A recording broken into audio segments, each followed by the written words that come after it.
tout le monde, j'espère que vous allez bien. Alors dans cette petite vidéo, on se retrouve aujourd'hui pour parler du chemin de vie et de la manière dont on avance et dont on progresse sur ce chemin. Alors moi j'ai une manière un peu personnelle de concevoir le chemin de vie et c'est ce dont je vais vous parler dans cette vidéo. Pour moi, il y a sur notre chemin des choses qui sont balisées, c'est-à-dire des grandes lignes qui sont plus ou moins tracées. Et ensuite, ce qui va changer, ce qui va pouvoir être modifiable, c'est la manière dont nous allons aller d'un point A à un point B. C'est-à-dire qu'on va pouvoir prendre des chemins un peu différents, on va avoir des différents possibles, des différentes alternatives qui vont nous permettre d'atteindre en fait la petite balise qui a été posée sur notre chemin.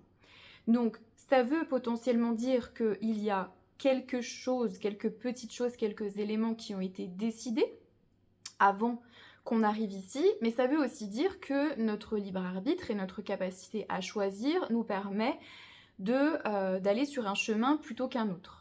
Donc pour aller d'un point A à un point B, vous allez avoir des très grandes autoroutes, vous allez avoir des petites routes sinueuses, des petites routes caillouteuses, vous allez avoir des chemins de campagne, vous allez avoir des chemins de trekking où il va falloir mettre des grosses bottes de randonnée pour pouvoir gravir la montagne. Vous allez traverser des très beaux paysages, vous allez avoir des chemins qui vont être agréables, des chemins qui vont être moins agréables, et c'est vous qui allez décider par quel chemin est-ce que vous allez passer. Tout au long du chemin, vous allez rencontrer aussi des personnes, des êtres qui vont vous accompagner, avec lesquels vous allez tisser du lien, créer des relations. Et attention, dans les relations, bien évidemment, tout n'est pas positif et rose. Vous allez aussi avoir des êtres sur votre chemin qui vont être des opposants, qui vont vous confronter, qui vont vous mettre un petit peu des obstacles, un petit peu de tension. Donc c'est aussi à rencontrer, d'accord? Ça fait aussi partie du chemin, ça fait aussi partie de l'apprentissage. Et ces êtres-là vont jouer également un rôle important, voilà. Et parce qu'ils vont vous permettre, à travers l'opposition, à travers ce qui va vous confronter et vous mettre mal à l'aise aussi, de sortir des choses de vous-même que vous avez besoin de voir sortir.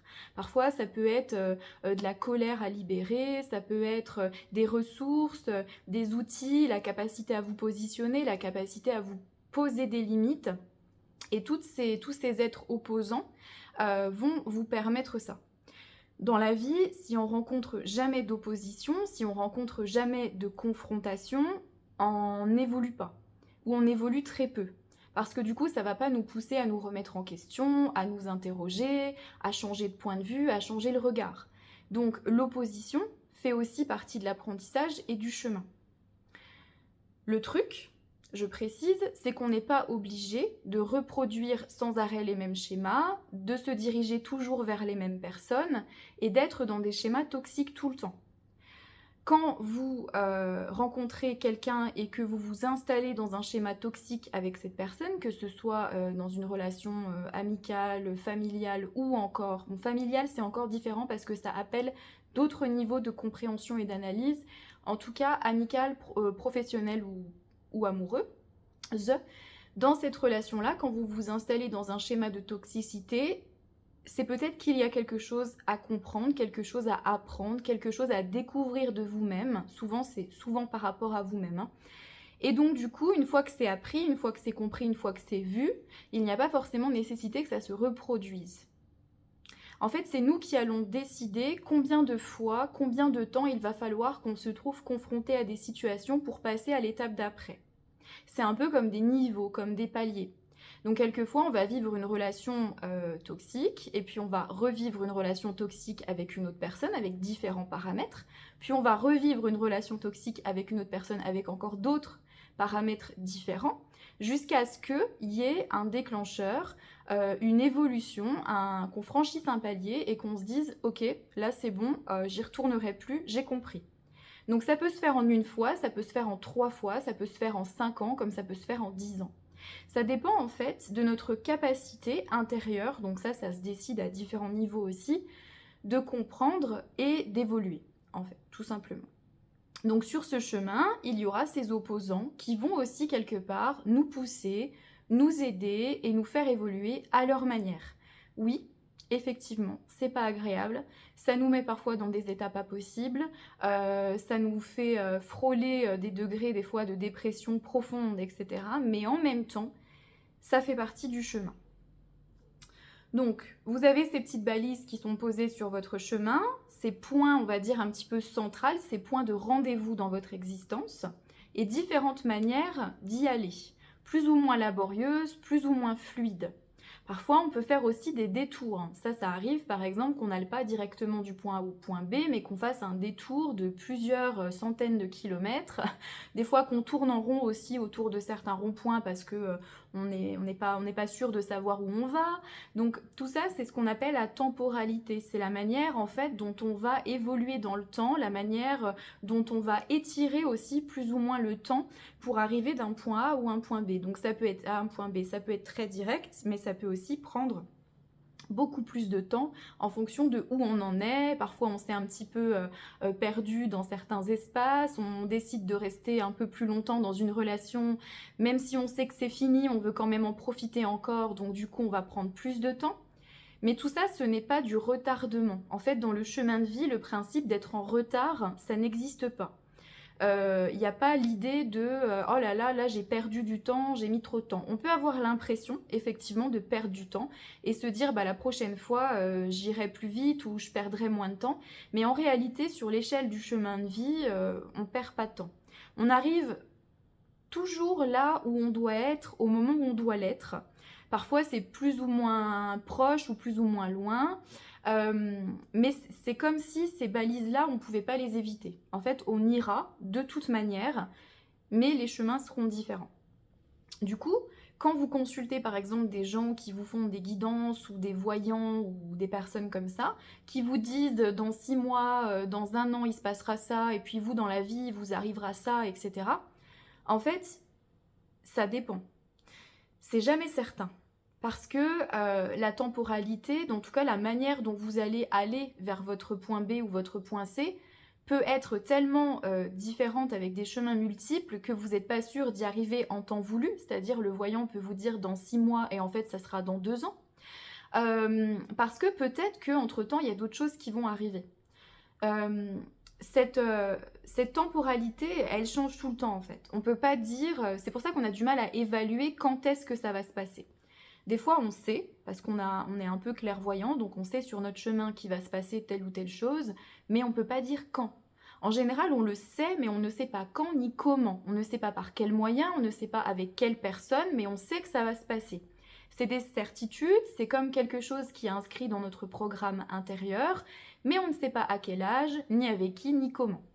C'est pour ça que le comment, le quand, c'est quelque chose qui se construit chaque jour en fait. Okay, c'est comme si on avait quelque part le plan, le grand plan avec les étapes, voilà. Mais on ne sait pas forcément dans quel ordre, on ne sait pas quand, on ne sait pas comment. Et ça se construit tous les jours. Ce qui construit le quand, le comment, c'est tous les jours à travers nos actions, à travers nos décisions, à travers l'énergie qu'on met dans nos projets, notre degré de compréhension, de reconnaissance de ce qui nous arrive, etc. C'est vraiment ça qui va faire partie du chemin. Donc le voyant, lui, ne peut pas savoir à l'avance ce que vous allez décider, ni comment vous allez avancer sur votre chemin. Il ne sait pas, puisqu'il n'est pas à votre place. Lui, ce qu'il peut, à la limite, voir ou percevoir, c'est les possibilités. C'est-à-dire les possibilités qui vous attendent, les perspectives qui peuvent se présenter à vous, mais sans certitude. C'est vraiment sans certitude. C'est pour ça qu'il ne faut pas, quand on va consulter des personnes comme ça, il ne faut pas se focaliser sur ce que le voyant ou la voyante a dit. Il ne faut pas se focaliser sur ce que la personne de la guidance vous a dit. Parce que si vous faites ça, vous vous enfermez. C'est-à-dire que vous rétrécissez votre champ des possibles. Vous vous dites, ah bah oui, mais puisque le voyant a dit que dans 6 mois, il allait m'arriver ça, eh bien, je vais focaliser toute mon énergie là-dessus.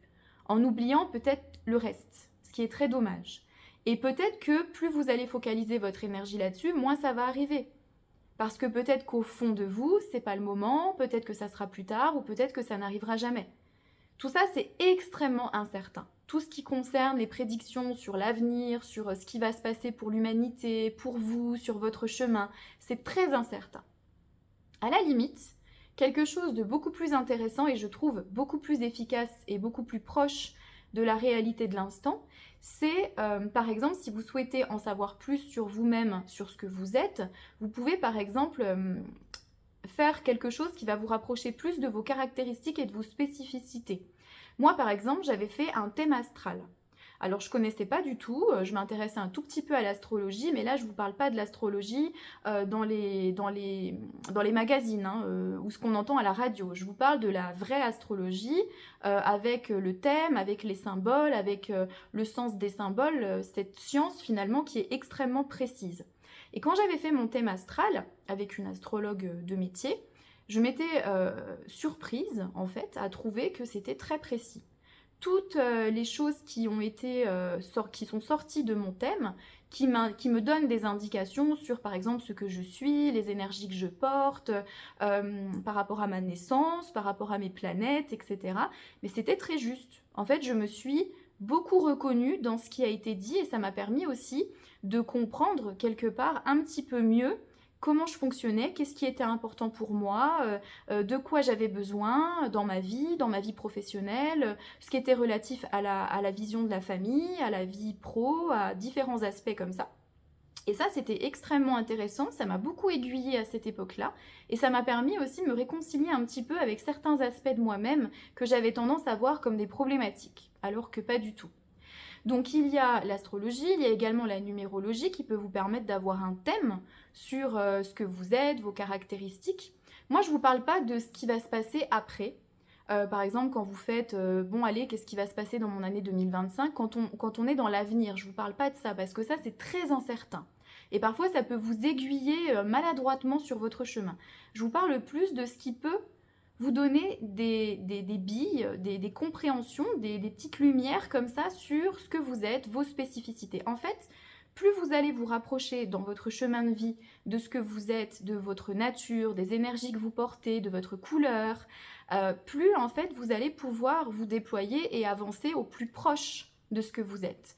Quand on est trop focalisé sur le plus tard, sur l'avenir, sur ce qui va se passer, sur les prédictions, etc., on n'est déjà plus dans ce qu'on est là maintenant. Et en fait, votre chemin se construit à partir de ce que vous êtes là maintenant.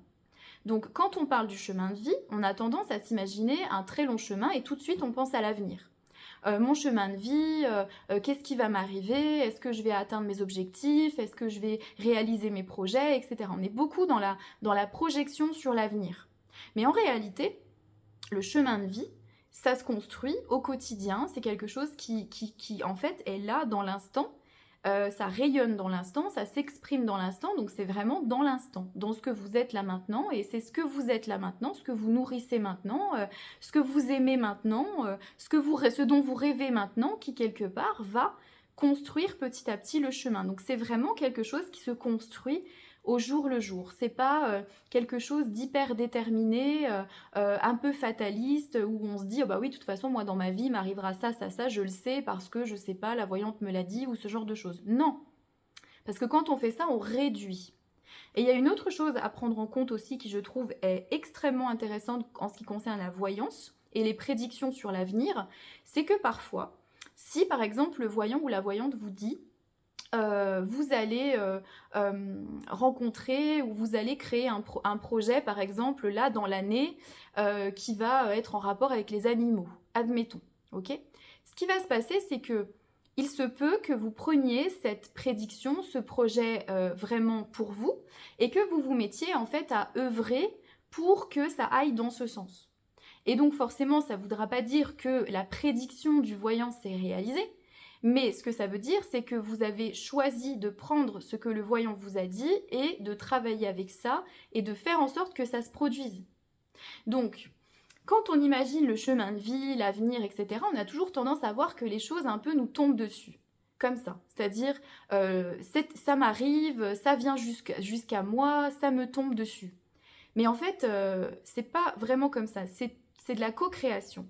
En fait, sur votre chemin, tous les jours, vous êtes en co-création. Moi, j'appelle ça la co-création avec l'univers, mais l'univers, c'est nous. On va dire que c'est un peu plus grand, mais c'est nous aussi.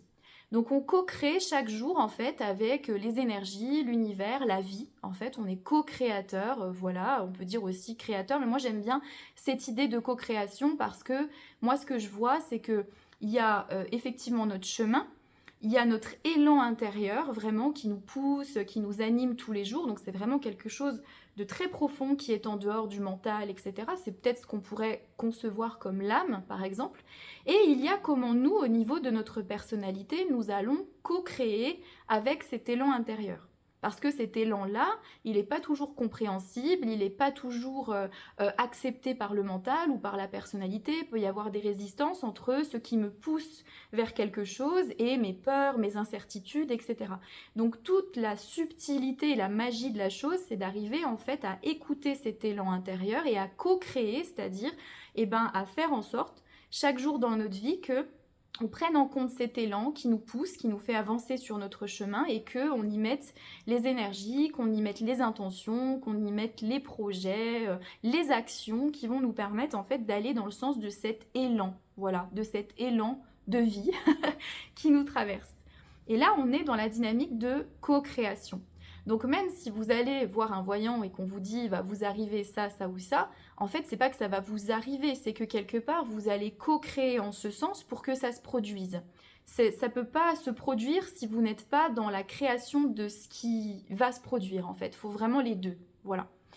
Donc ce chemin de vie-là, c'est quelque chose de très vaste et ce qu'il faut savoir aussi, c'est qu'il s'entremêle avec les chemins de vie des autres.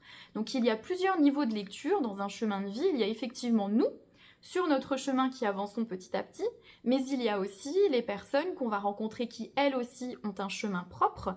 Mais ces chemins, bien évidemment, ne vont pas rester droits et parallèles. Ce sont des chemins qui vont s'entrecroiser parce qu'il va y avoir des rencontres, des événements, des situations, et il y a différents niveaux de lecture. Il y a mon chemin de vie, après entremêlé avec celui de mon compagnon, ma compagne et mes enfants, le chemin de vie de la famille, le chemin de vie des relations, voilà. Donc ça s'entremêle, ça se croise et chacun, quelque part, a un petit rôle à jouer dans l'histoire de l'autre. Donc quand on regarde ça avec une vision agrandie, on se rend compte que c'est extrêmement complexe et extrêmement vaste et qu'on ne peut bien sûr pas en capter les subtilités et toutes les nuances. C'est complètement impossible. Et puis c'est bien aussi de se laisser un petit peu surprendre et de pas tout savoir à l'avance, sinon ça n'a plus aucun intérêt, étant donné qu'on construit chaque jour et qu'on avance chaque jour sur notre chemin, à notre rythme, avec aussi nos difficultés, nos incertitudes, etc., etc.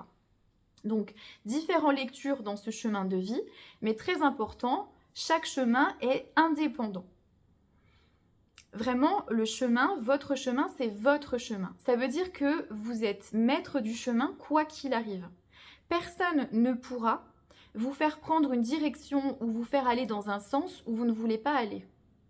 Parce que ça reste vraiment à vous. C'est-à-dire que personne n'a le pouvoir d'influer sur votre chemin. Ça, je veux le dire parce que pour moi, c'est très important que vous compreniez ça et que vous le visualisiez aussi, que même ce qu'on appelle les guides ou des êtres qui sont non incarnés ne peuvent pas avoir une incidence sur votre chemin. C'est comme quelque chose qui est presque protégé. Vous voyez ce que je veux dire? Ça vous appartient. C'est comme votre corps. Votre corps vous appartient, votre chemin vous appartient. Ça, pour moi, ça fait partie d'une des lois qu'on peut dire un petit peu du monde énergétique ou subtil qui est très importante. Parce que des fois, on dit, oui, mais dans ma vie, il y a telle personne qui a eu telle influence, et puis cette personne toxique, elle m'a fait prendre cette direction. Non. En fait, c'est pas juste de dire les choses comme ça, parce qu'on est toujours décideur. Donc oui, effectivement, on peut rencontrer des personnes sur notre chemin qui vont jouer d'influence, qui vont peut-être nous encourager à aller dans telle direction, qui vont jouer les opposants, mais on reste quand même seul décideur. Personne ne peut prendre une décision à notre place. Donc c'est pas l'autre qui prend la décision à ma place, c'est l'autre qui me soumet ou qui me dit « Tiens, tu devrais faire ça ou tu dois faire ça » et c'est moi qui dis « Oui, je vais faire ça ». Ok? Donc du coup, il ne peut pas vraiment y avoir d'influence comme ça extérieure sur votre chemin. C'est toujours vous qui décidez, c'est toujours vous qui êtes au cœur de l'histoire puisque vous êtes le héros principal de votre histoire. Et dans les histoires des autres, vous êtes des personnages en fait. ok? Mais les autres resteront toujours les protagonistes et les héros de leur histoire, quoi qu'il arrive. Donc ce chemin-là, moi, dans ma tête, je le visualise comme un chemin, en fait, un très grand chemin qui est doré. Alors je ne sais pas pourquoi, c'est comme ça que je le vois. Je le vois comme un chemin doré. Et après, je vois plein d'embranchements autour, plein de possibilités, plein de panneaux différents où effectivement on peut aller en fonction de comment on se sent à ce moment-là, de ce qu'on a envie, de ce qu'on veut pas. Et ça se construit comme ça vraiment petit à petit. Et évidemment, bien sûr, sur votre chemin, puisqu'on a parlé des opposants, vous aurez aussi des personnes qui vont vous aider, qui vont vous porter, qui vont vous insuffler de l'énergie, qui vont vous permettre de passer à une autre étape. Par exemple, si vous êtes bloqué sur un rond-point, comme ça, et que vous tournez, on ne sait pas pourquoi, il y a une personne qui va arriver, qui va vous tendre la main et qui va vous dire « Eh oh, tu fais quoi là sur ton rond-point là ?» Il serait peut-être temps de prendre une sortie et puis de repartir sur la route. Et vous allez dire « Allez, montre-moi le chemin et je te suis. » Donc il y a aussi, voilà, des personnes qui sont vraiment des personnes qui vont vous aider, qui vont vous protéger, qui vont vous tendre la main, qui vont vous aider à avancer dans votre vie. Et ça peut être des personnes qui vont rester à vos côtés, mais ça peut être aussi des personnes que vous allez croiser une fois et que vous ne reverrez pas. Vous savez très bien que la vie nous surprend toujours et que des fois, dans les moments où on est triste, où on ne sait plus où on en est, on va se balader, on va rencontrer quelqu'un qui va nous dire 2 mots et ça va changer notre vie. Et ces personnes-là, même si elles jouent un tout petit rôle dans votre vie, et ben malgré tout, c'est très important pour vous pour pouvoir évoluer. Et on reçoit toujours de l'aide sur notre chemin quand on est coincé quelque part, quand on est bloqué dans une situation, on recevra toujours de l'aide. Pourquoi ? Parce qu'on est aimé. On est aimé. Je sais que ça peut paraître fou de dire ça, et peut-être qu'il y en a beaucoup qui y croiront pas, mais c'est un chemin d'amour. Alors, je sais que c'est particulier de dire ça parce que dans notre vie, on rencontre des épreuves, on rencontre des drames, on vit des choses terribles, mais c'est un chemin d'amour parce que c'est l'amour en fait du chemin de ce qu'on est et de comment on va évoluer. En fait, on est toujours aimé, quoi qu'il arrive. Et même dans les moments où on est au comble du désespoir, où on ne sait plus comment faire pour s'en sortir, on aura toujours quelque chose, quelqu'un qui va venir nous aider, qui va venir nous tendre une main, qui va venir nous dire « Ok, c'est bon, tu vas y arriver, tu vas remonter la pente. » Le truc, c'est que parfois, on est tellement sur le rond-point et on veut tellement pas voir, en fait, les mains tendues, qu'on s'obstine à rester comme ça. On s'obstine, en fait. On veut pas sortir de ça. On reste dans le rond-point. Et puis, un jour, quand on est prêt, ben, on décide d'attraper le train en marche, de prendre la main qui nous est tendue, même si c'est une toute petite main, un tout petit truc de rien du tout, ça peut changer notre vie. Parfois, on ne s'imagine pas, quand on n'est vraiment pas bien, quand on déprime, quand on a des problèmes financiers, quand on n'est vraiment pas du tout en forme, il y a peut-être quelque chose qui va arriver, un tout petit truc, un tout petit élément, mais vraiment de rien du tout.